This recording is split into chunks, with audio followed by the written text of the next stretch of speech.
కాంగ్రెస్ ప్రభుత్వం వేధింపు రాజకీయాలతో బీఆర్ఎస్ నేతలపై అక్రమ కేసులు పెడుతుందని బీఆర్ఎస్ వర్కింగ్ ప్రెసిడెంట్ కేటీఆర్ అన్నారు. సోమవారం సంగారెడ్డి జైల్లో అక్రమ కేసులో నిర్బంధంపై బీఆర్ఎస్ నాయకుడు మన్నే క్రిషాంక్ ను పరామర్శించారు.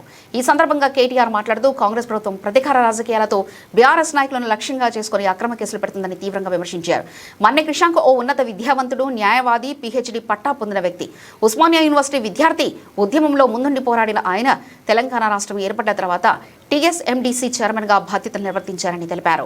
గత 2.5 సంవత్సరాలుగా ప్రభుత్వ అవినీతి అక్రమాలను ప్రశ్నిస్తూ ప్రజల ముందుకు తీసుకొస్తున్నందుకే క్రిషాంక్ పై వరుసగా కేసులు నమోదులు చేస్తున్నారని కేటీఆర్ విమర్శించారు. దోపిడీని బయటికి తీసుకొచ్చే ప్రయత్నం చేసినా వారిని ఇబ్బంది పెట్టడానికి, వారి గొంతు నొక్కడానికి అడ్డమైన కేసులు, పనికిమాలిన వేధింపులు అన్నట్టుగా నడుస్తూ ఉంది. మా సోదరుడు మన్నే క్రిషాంక్ గారు విద్యార్థి ఉద్యమంలో ఉస్మానియా యూనివర్సిటీ నుండి ఒక ధృవతార మాదిరిగా ఆనాడు అప్పుడున్న ప్రభుత్వానికి వ్యతిరేకంగా పోరాటం చేసి, మరి పోరాటంలో ముందుండి నడిచి, తర్వాత క్రమక్రమంగా తెలంగాణ రాష్ట్రం వచ్చిన తర్వాత పెద్దలు కేసీఆర్ గారి ఆశీస్సులతో తెలంగాణ స్టేట్ మినరల్ డెవలప్మెంట్ కార్పొరేషన్కి చైర్మన్గా పనిచేసిన ఒక బాధ్యత కలిగిన సోదరుడు.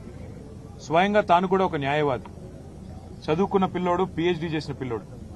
మరి అట్లాంటి తమ్ముడు గత 2.5 సంవత్సరాలుగా ఒకటే పని చేస్తా ఉన్నాడు. ఈ ప్రభుత్వంలో జరుగుతున్న అవినీతిని అడుగడుగునా ప్రశ్నిస్తున్నాడు, బయటపెడుతున్నాడు.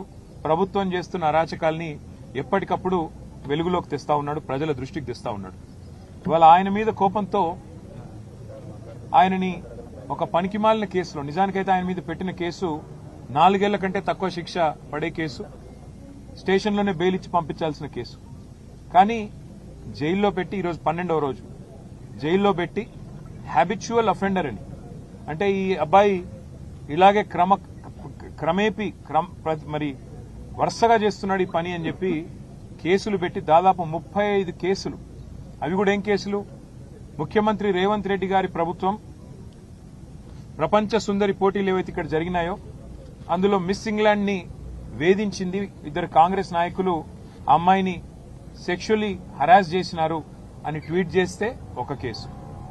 రేవంత్ రెడ్డి గారి అల్లుడు, వారి బినామీ కంపెనీలు, వాటికి సంబంధించిన భాగోతాన్ని బయటపెడితే మరొక కేసు. రేవంత్ రెడ్డి గారి బావమరిది సుజన్ రెడ్డికి అమృత్లో కాంట్రాక్ట్లు ఎట్లా ఇస్తారు, కేంద్ర ప్రభుత్వం మీరు కుమ్మక్కయ్యారు అని చెప్పి అది బయటికి తీసుకొస్తే మరొక కేసు. రేవంత్ రెడ్డి గారి ఊళ్ళో కొండారెడ్డిపల్లిలో ఒక మాజీ సర్పంచ్ సాయిరెడ్డి గారిని వీళ్ల సోదరులు భయపెట్టి భయభ్రాంతులకు గురిచేసి ఆయన చావుకు కారణమైనారు అని చెప్పి మరి బయట పెడితే దాని మీద ఒక కేసు. ఈ రకంగా 35 కేసులు తమ్ముడు మన్నే క్రిషాంక్ మీద పెట్టి ఇవాళ తనతో పాటు ఒక 10 మంది పిల్లల్ని ఇక్కడ తీసుకొచ్చి సంగారెడ్డి జైల్లో పెట్టి వారి కుటుంబ సభ్యులకు క్షోభ కలిగించడమే కాకుండా పైశాచికానందం పొందుతున్నారు ముఖ్యమంత్రి గారు.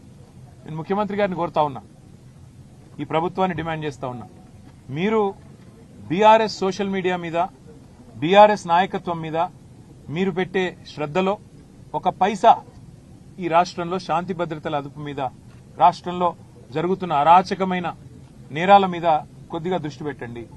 నిన్న కరీంనగర్లో చూడండి, పట్టపగలు 11 గంటలకు, ఉదయం పగలు కూడా కాదు, ఉదయం 11 గంటలకి ఒక జ్యువెలరీ షాప్ మీద దాడి చేసి 4 తుపాకీతో కాల్చేసి వాళ్ళందరూ హాస్పిటల్లో చావు బతుకుల్లో కొట్లాడుతా ఉన్నారు. అట్లాంటి పరిస్థితులు ఇవాళ రాష్ట్రంలో ఉంటే మీకేమో ఇంతసేపు మీ మీద ఎవరు ట్వీట్ పెట్టారు, ఎవరు ఇన్స్టాగ్రామ్ లో పోస్ట్ పెట్టారు, దీనివల్ల రేవంత్ రెడ్డి గారికి పరువు ఏమవుతుంది? ఆయనకు అసలు పరువు ఉంటే కదా పోనీకే, ఆయనకు అసలు సిగ్గంటూ ఉంటే, లజ్జ అంటూ ఉంటే, ఇచ్చిన హామీలు నెరవేర్చకుండా తప్పించుకొని తిరుగుతున్న ముఖ్యమంత్రి గారు, మీ గురించి ప్రజలేమనుకుంటున్నారో వినే ప్రయత్నం చేయండి. మా నాయకులను వేధించినంత మాత్రాన మాకు తాత్కాలికంగా కొంత ఇబ్బంది ఉంటుందేమో, కానీ భయపడేది లేదు, వెనక్కి తగ్గేది లేదు. నీ 420 హామీలు, నీ 13 డిక్లరేషన్లు, ఇవి అమలు చేసేదాకా మేము ప్రశ్నిస్తూనే ఉంటాం, పోరాడుతూనే ఉంటాం.